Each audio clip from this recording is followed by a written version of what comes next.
AMI 227 again with a 9E weld head. Quick function test. So there's a offset tungsten fitted in this as well.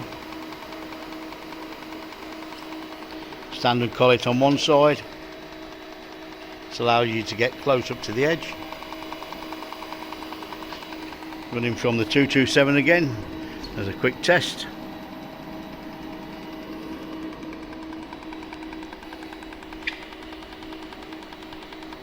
More details available from Westermans.com on this and other orbital equipment.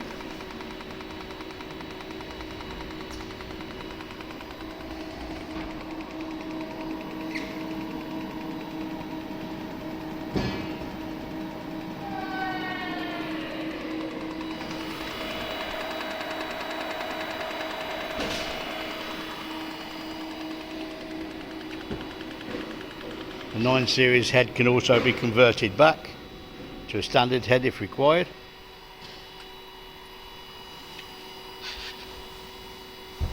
Head functions fine. Return to home